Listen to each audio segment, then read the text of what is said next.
अस्सलाम वालेकुम, मेरा नाम ज़ीशान उस्मानी है। आप लोग मेरी वीडियो देख रहे हैं, इसका बहुत बहुत शुक्रिया। मैंने रिसेंटली किताब लिखी इंट्रोडक्शन टू डेटा साइंस एक तारुफ। बहुत से लोगों के अच्छे कमेंट्स आए, कुछ लोगों के बुरे कमेंट्स आए, कुछ लोगों के बहुत ज़्यादा बुरे कमेंट आए। मेरा आइडिया इस बुक को लिखने का ये था कि वो स्टूडेंट्स जो 5वीं 6वीं 8वीं 10वीं क्लास के अंदर हो, उनको बेसिक टेस्ट दिया जा सके कि डेटा साइंस किसे कहते हैं, वो भी उर्दू ज़ुबान के अंदर। खैर, लोगों के अलग अलग सवालात आए। ज़्यादातर सवालात, तकरीबन 80% सवालात थे कि डेटा साइंस में करियर ऑप्शंस क्या है, वो कौन से करियर पाथ हैं जिसमें जाके हम डेटा साइंस में आगे बढ़ सकते हैं और पैसे कमा सकते हैं। तो मैं आपको बता देता हूँ, डेटा साइंस एक बहुत वास्ट फील्ड है। मेरे हिसाब से डेटा साइंस में करियर पाथ 10 बनते हैं पूरे, 10 अलग अलग ट्रैक्स हैं। आइए उन ट्रैक्स को देख लेते हैं। इस सीरीज़ की अगली वीडियोस के अंदर हम इस करियर काउंसलिंग के करियर ऑप्शंस को आगे बढ़ाएंगे और तमाम 10 ट्रैक्स के ऊपर इंडिविजुअल वीडियोस पे बात करेंगे कि इनका मतलब क्या होता है, कितने अरसे में आप इनको सीख सकते हैं, कितने पैसे आप इनसे कमा सकते हैं और कहाँ कहाँ से ये चीज़ें आप सीख सकते हैं और किस तरीके से हम आपको अलनाफे के प्लेटफॉर्म से इन चीज़ों को पढ़ा सकते हैं। जो डेटा साइंस के अंदर 10 पार्ट है, उसमें से पहला पार्ट है डेटा साइंस रिसर्चर का। इसका मतलब ये होता है कि आप देखेंगे किस तरीके से डेटा को ऑप्टिमाइज़ कर सकते हैं, किस तरीके से डेटा को आप स्टोर कर सकते हैं, डेटा को किस नित नई टेक्नोलॉजीज़ पे स्टोर करके उसको एक्सेस कर सकते हैं। मिसाल के तौर पे कि आप डेटा साइंस, एआई और ब्लॉकचेन को आपस में मिला सकते हैं, डेटा साइंस में कोई नया एल्गोरिथम्स ईजाद कर सकते हैं।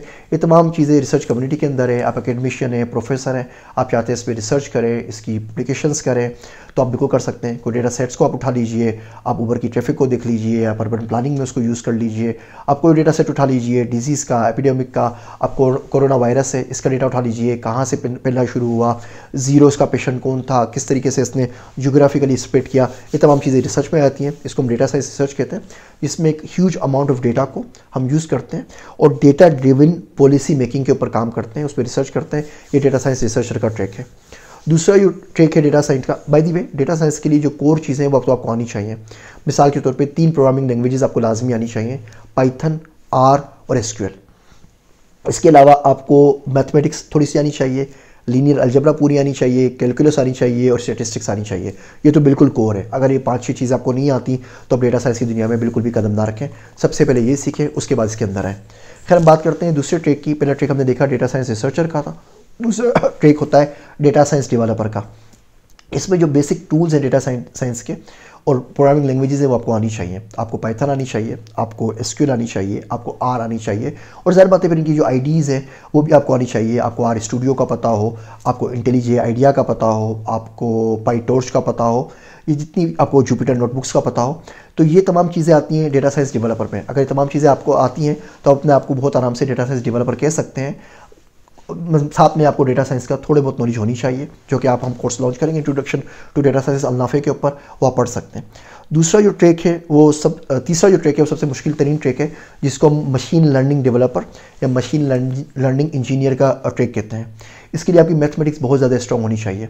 इसके अंदर हम बात करते हैं कंप्यूटर विजन की, इसमें हम बात करते हैं मशीन ट्रांसलेशन की, डीप लर्निंग की, टेंसर फ्लो की, साइकिट की, फीचर एक्सट्रैक्शन की, क्लासिफिकेशन की, सुपरवाइज लर्निंग की, अनसुपरवाइज लर्निंग की, रीइंफोर्समेंट लर्निंग की, क्लस्टरिंग की, अनसुपरवाइज क्लस्टरिंग की, सुपरवाइज क्लस्टरिंग की। ये बहुत सारी जितनी भी टेक्निकल टर्म्स हैं। साइकिट में कोई 63 एल्गोरिथम्स हैं। अल्हम्दुलिल्लाह मैं उन साइकिट का हाफिज़ हूँ। वो सारे के सारे मुझे मुज़ुबानी याद है, कौन सा एल्गोरिथम आप किस जगह पे यूज़ करते हैं। ये तमाम के तमाम मशीन लर्निंग ट्रैक के अंदर आते हैं।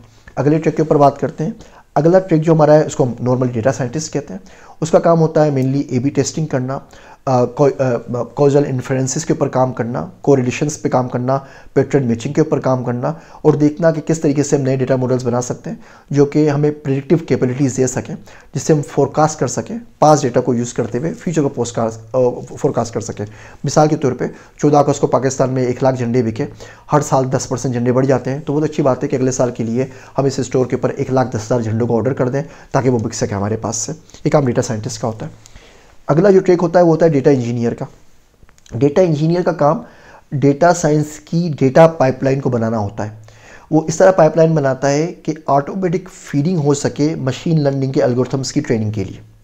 अब उसके अंदर जो टेक्नोलॉजी यूज़ करनी होती है, ETL यूज़ करना होता है, SQL यूज़ करनी होती है, ये सारे का सारा डेटा इंजीनियर का काम होता है। अगला ट्रैक होता है डेटा एनालिस्ट का। और अगेन मैं इसकी बहुत अच्छी खूबसूरत सी इन्फोग्राफिक बना के आप लोगों से शेयर कर लूँगा कि तमाम बातें आपको एक अम्ब्रेला की सूरत में समझने में आसानी हो। डेटा एनालिस्ट काम करता है डेटा रेंगलिंग के ऊपर, डेटा मंजिंग के ऊपर, डेटा क्लीनिंग के ऊपर, डेटा क्लासिफिकेशन के ऊपर, SQL के ऊपर, ETL एक्सट्रैक्ट ट्रांसफॉर्म लोड के ऊपर, डेटा से रिलेटेड जितने भी काम होते हैं वो सारे के सारा ये डेटा एनालिस्ट कर रहा होता है। उस डेटा को देख के आपको बताता है कि इससे हम क्या सवाल पूछ सकते हैं, क्या चीज़ें हद से हल हो सकती हैं, कौन सी चीज़ें से हल नहीं हो सकती। अगला ट्रिक है जिसको मैं कहता हूँ डेटा स्कैवेंजर।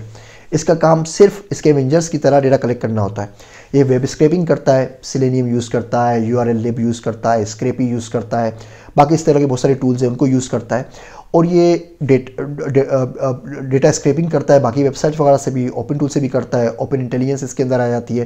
तो डेटा स्कैवेंजर का काम दुनिया भर से डेटा जमा करना होता है, डेटा सेट्स तैयार करना होता है, उनको फॉर्मेट करना होता है, उनको अपलोड करना होता है। आपको गूगल पे बहुत सारे डेटा स्कैवेंजर्स मिल जाएंगे जो नित से नए रोज़ नए नए डेटा सेट्स को अपलोड कर रहे होते हैं।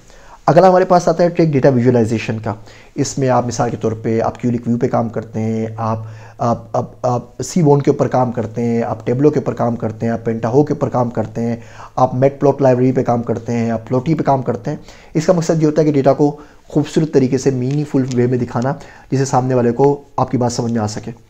अगला ट्रिक होता है हमारे पास बिग डेटा का, जिसमें हम बिग डेटा साइंसेस की टेक्नोलॉजीज़ के ऊपर बात करते हैं।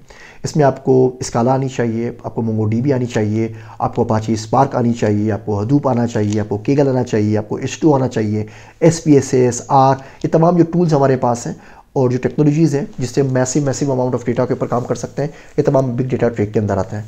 लास्ट जो ट्रिक बचता है वो बचता है स्टोरी टेलर का। Data needs a story to tell a story. Data needs to be contextualized, otherwise very misleading. For example, if I give you a number 76, now there could be 10,000 different manifestation for that 76 number. What it is, if it can be a part of blood group, it can be a part of telephone number or address. ये है क्या 76 as है तो कहाँ पर है? पाकिस्तान में तो अच्छी एज है, सोमालिया में एक्स्ट्रा ऑर्डिनरी है, जापान में ऑर्डिनरी एज है। Until or unless आप इस 76 को कॉन्टेक्चुअलाइज नहीं करेंगे, इसकी मुख्तलिफ मतलब निकल सकते हैं and it can be misleading as well. तो ये स्टोरी टेलर होता है, डेटा स्टोरी टेलर, उसका काम ये होता है कि डेटा को चार्ट्स को देख के डेटा एनालिस्ट और डेटा साइंटिस्ट की मदद समझ के बिजनेस एग्जीक्यूटिव्स को बता सके कि इसकी हम किस तरीके से कमर्शियल एनालिटिकल वैल्यू निकाल सकते हैं, किस तरीके से इसको इस्तेमाल कर सकते हैं, किस तरीके से इसको अपनी स्ट्रेटजी में यूज़ करते हैं। ये 10 बात है, ये 10 ट्रिक्स हैं डेटा साइंटिस्ट के करियर ऑप्शंस के अंदर। पहला है डेटा साइंस रिसर्चर का, दूसरा है डेटा साइंस डेवलपर का, तीसरा है मशीन लर्निंग डेवलपर या इंजीनियर का, फिर मेरे पास डेटा साइंटिस्ट है, डेटा इंजीनियर है, डेटा एनालिस्ट है, डेटा स्कैवेंजर है, डेटा विजुअलाइजेशन है, बिग डेटा स्केल है, माफ़ी चाहता हूँ मुझे खांसी हो रही है, और डेटा स्टोरी टेलर है। अगली वीडियोस के ऊपर इसके ऊपर हम मज़ीद बात करेंगे। मेरी वीडियो देखने का शुक्रिया। आप सबका ज़ीशान उस्मानी।